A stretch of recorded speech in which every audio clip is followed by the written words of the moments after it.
I tried to collect a remittance payment. I couldn't do it. The ATM didn't work. It was a lot of dirt roads, and it was sad.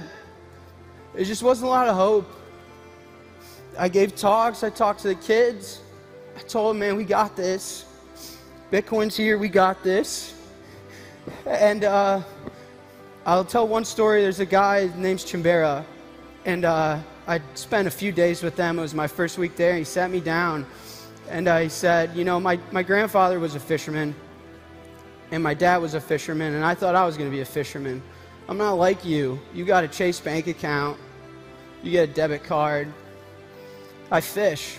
Nothing more, nothing less. Until Bitcoin, man. Like, I got hope. I scan the same QR codes you do. When Bitcoin goes up 10%, Michael Saylor makes a lot of money. So do I. So do I. Chimbear's never had a bank account, but he's got a Bitcoin wallet. Chimbear's never had a savings account, but he's got a hardware wallet.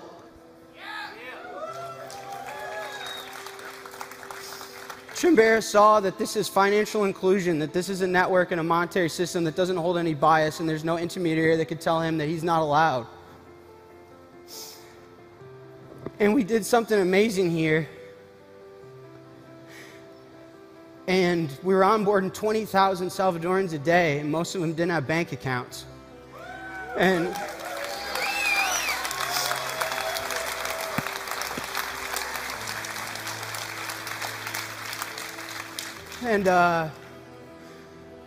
boy, the remittance was free. Remittance was instant.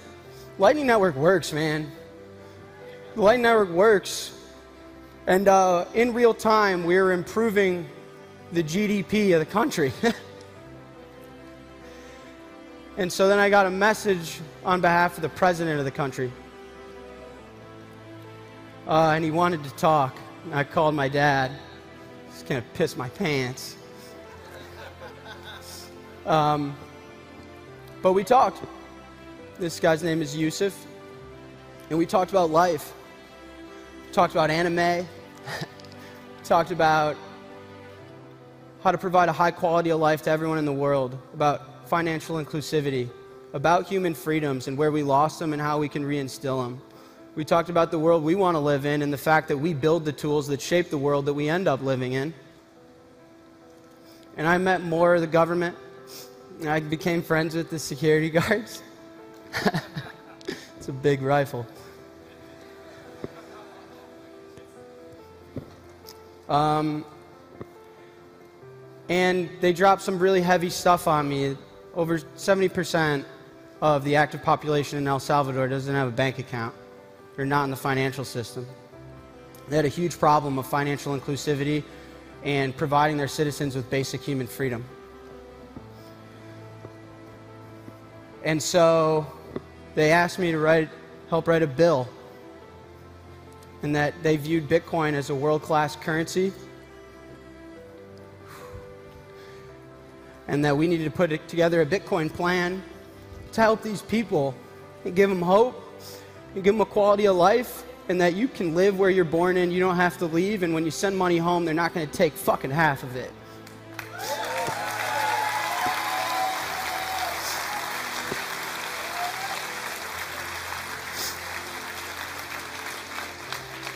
And I worked really hard, and I lived there, and I got to know the community, and I made friends that I hope will be at my wedding someday. And so, with all that being said, I'd like to invite now someone I've spent some time with to share a message. My name is Nayib Bukele, and I'm president of El Salvador. Great ideas are beautiful and have great power. But like most beautiful things, they can also be more fragile than we think. When I was a kid, we thought about the future and we were delighted by its possibilities.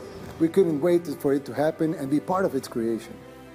But now, ask almost anyone what they think about the future and they will say something along the lines of nuclear war, climate catastrophe, hunger, pestilence, the death of life. We didn't take care of the beautiful idea that we create our own future, that we as humanity can do almost anything that we imagine. Our ingenuity, what separates us from other species.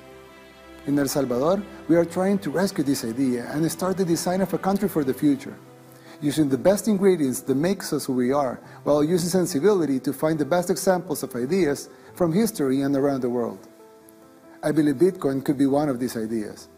That is why next week, I will send to Congress a bill that will make Bitcoin a legal tender in El Salvador.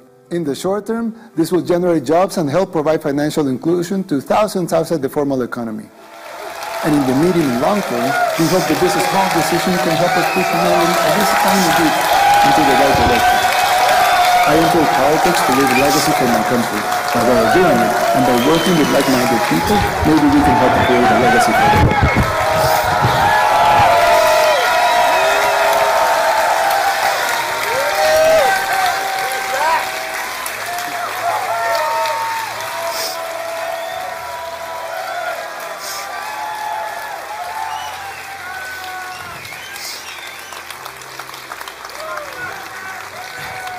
He got me a gift.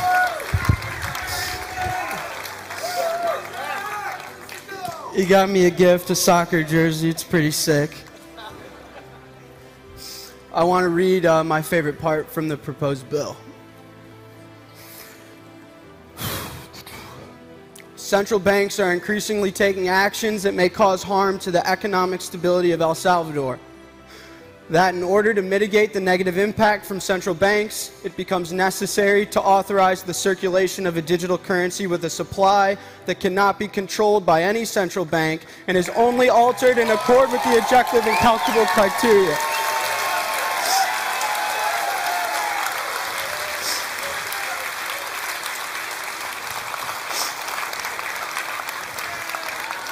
So as of now, El Salvador is set to be the first Bitcoin country and the first country to make Bitcoin legal tender and treat it as a world currency and have a Bitcoin on their reserves.